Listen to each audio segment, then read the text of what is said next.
Assalamualaikum warahmatullahi wabarakatuh. Allahumma sholli ala Sayyidina Muhammad wa ala ali Sayyidina Muhammad.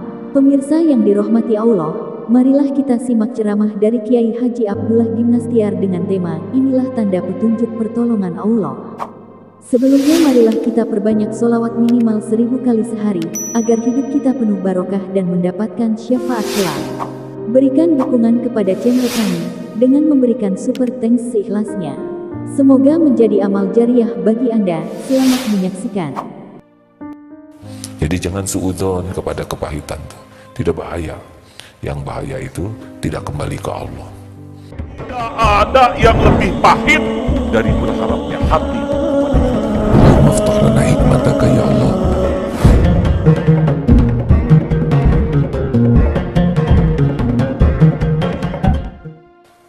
Katakanlah sekali-kali tidak menimpa kepada kami kecuali apa yang telah ditakdirkan, ditetapkan Allah untuk kami. Dialah Allah, maula kami, penolong kami, pelindung kami, dan hanya kepada Allah lah orang yang beriman bertawakal. Ya Allah, pasti ada kebaikan di balik semua kepahitan ini. Ya Rabb, bimbing saya, apa yang harus saya lakukan. Ya Allah, Allahumma inni as'alukal huda wat tuqa wal afafa wal ghina. Beri saya petunjuk ya Allah, ketakwaan dan hati yang kaya, ghina, wal afafa, yang tidak mengharap dari siapapun, dan hati yang selalu kaya. Ya Allah, ya Hayyu ya Qayyum, bi rahmatika astaghits. Wahai Allah yang maha hidup, yang maha berdiri sendiri mengurus segala-galanya, dengan rahmatmu tolong saya ya Allah. Wa aslih li sya'ni kullah wa la takilni ila nafsi tarfata ainin.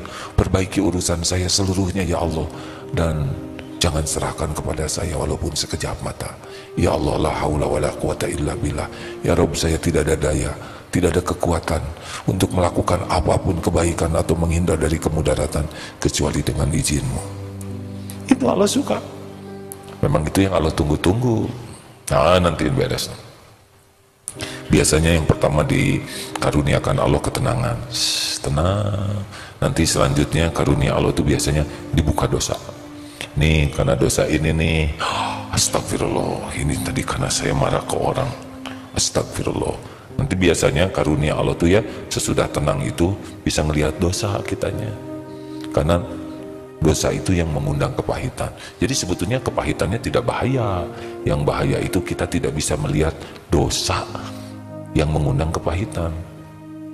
Wa ma asabakum min musibatin fabima kasabat aydikum wa ya'fu an katsir. Asy-Syura ayat 30 ya. Dan tidak ada satupun musibah yang menimpamu kecuali diundang oleh tanganmu sendiri. Jadi kalau sudah tenang itu ya, nikmat selanjutnya itu adalah tidak melihat orang lain yang bermasalah, tapi diri kita. Apa dosa saya?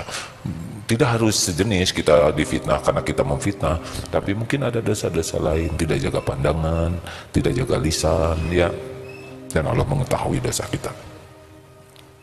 Nanti kalau memang petunjuk pertolongan Allah itu harus lewat ilmu, nanti kita ketemu tuh dengan orang yang bekal menyampaikan ilmu itu ke kita. Mungkin juga sekarang ini ibu dari Al-Islah Cianjur. Mana dari Al-Islah Cianjur? Alhamdulillah. Maaf ya Bu, terima kasih. Di sana banyak masalah nggak Bu? Ya. Apakah maaf ya, ceramah ini ada manfaatnya? Apakah ada yang, oh iya gitu nggak di hatinya? Ada yang gitu, kok tahu sih masalah saya. Sebetulnya bukan masalah ibu, masalah saya Bu. Jadi saya tuh lagi ngebahas masalah saya sendiri. Cuma karena kita mirip ya, jadi merasa heran kok tahu masalah saya. Enggak tahu sama sekali. Boro-boro mikirin masalah bapak dan ibu ya. Masalah saya aja banyak. Tapi ya begitulah, polanya sama. Jadi Allah tuh menginginkan kita tuh jadi tobat, menginginkan kita jadi belajar, menginginkan kita jadi sujud, jadi banyak sedekah. Itu lewat adanya kepahitan. Jadi jangan suudzon kepada kepahitan tuh, tidak bahaya. Yang bahaya itu tidak kembali ke Allah. Nanti kalau kembali ke Allah jalan. Kalau kita perlu uang dan Allah udah tahu ya jumlahnya, kapan waktunya udah tahu lah. Nanti kalau kita kembali ke Allah, uang itu harus datang nanti dia. Kalau kita harus ke sana, kita akan ke sana. Kalau uang itu ke sini, dia ke sini. Tenanglah hadirin ya. Jadi masalahnya bukan di masalah kita, masalahnya tuh serius tidak ke Allahnya. Bulat enggak, Allah yang menguasai pertolongan. Kemudian sadar tidak kepahitan ini diundang oleh dosa, ya.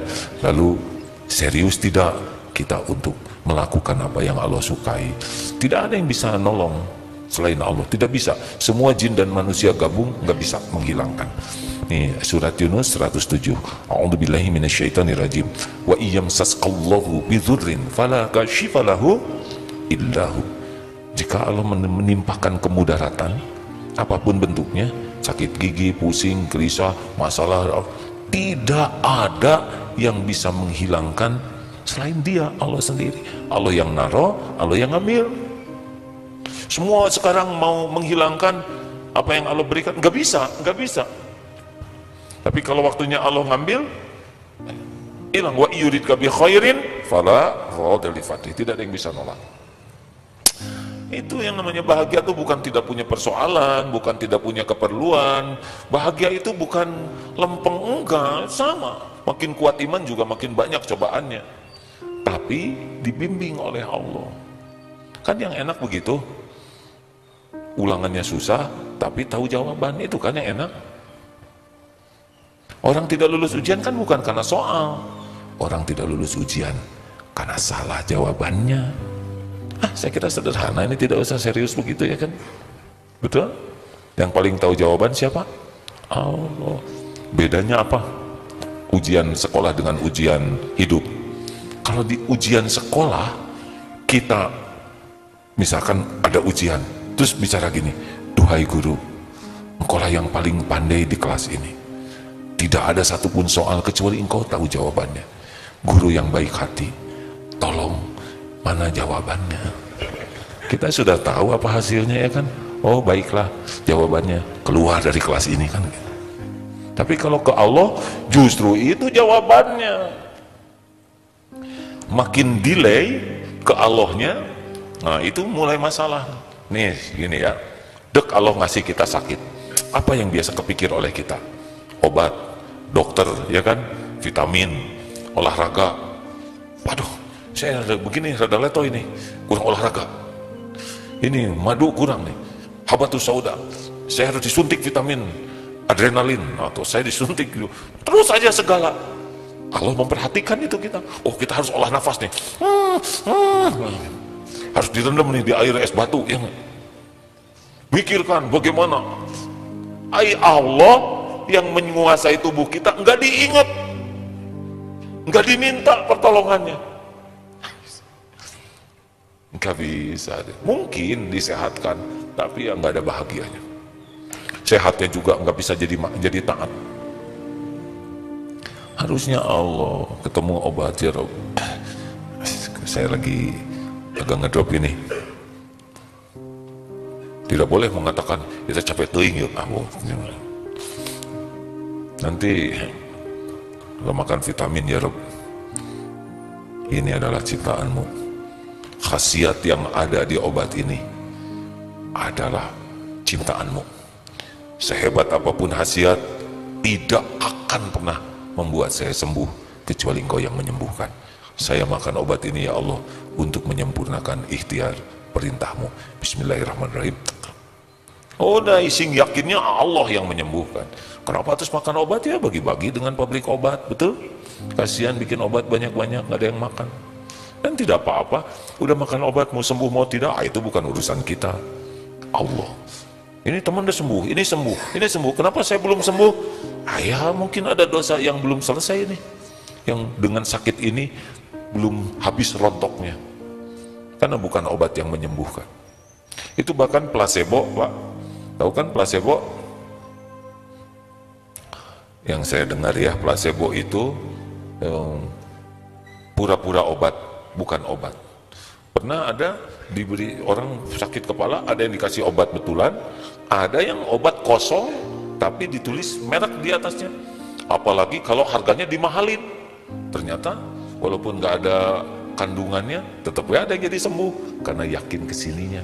Cuma nggak jadi amal karena yakinnya ke obat, bukan ke Allah. Sudahlah, hadapin hidup ini dengan Allah terus. Allahnya juga maha dekat, maha mendengar. Jangan riweh-riweh, mikirin suami, lupa ke Allah ya Bu ya. Ibu nggak bisa ngebulak-balik hati suami. Ibu ingin dicintai suami nggak Bu? Jujur, pengen dicintai tidak? Jawab Bu, mau atau tidak? Gimana caranya Bu? Oh, bingung udah dandan gak ngepek ya. Dikasih makanan terenak malah ke toilet ya. Bu, suami ibu ciptaan siapa? Jawab. Suami ibu milik siapa? Suami ibu dibulak-balik hatinya oleh siapa? Lapor ke Allah kalau ada apa-apa ya. Lapor kepada yang menguasai suami. Nggak usah banyak berharap dari suami Bu, nanti ibu sakit hati. Berharap dari Allah saja. Ada yang suaminya sudah meninggal belum? Maaf, saya nggak ada maksud apa-apa ya, cuma nanya ya. Ibu sudah berapa lama, maaf kalau tidak keberatan, suami ibu wafat? Kan? Ada yang sudah meninggal suaminya? Sudah berapa lama Bu? Jangan nyebut banyak Bu, kalau hanya berdua ya. 3 tahun, 1 tahun, ya kami ikut mendoakan ya Bu ya. Ada yang kemarin 16 tahun, 20 tahun, ibu masih hidup? Masih makan? Masih berteduh? Berarti bukan suami yang menjamin ibu, benar? Kalau suami yang menjamin, suami meninggal, ibu ikutan dong? Enggak. Malah suami meninggal, ibu disuruh nungguin jenazah suami di kamar aja, nggak mau ibu ya. Ibu kan cinta ya sama suami, iya. Udah kalau gitu dengan jenazah di kamar dikunci dari luar, nggak apa-apa, beda aja kan, nggak mau.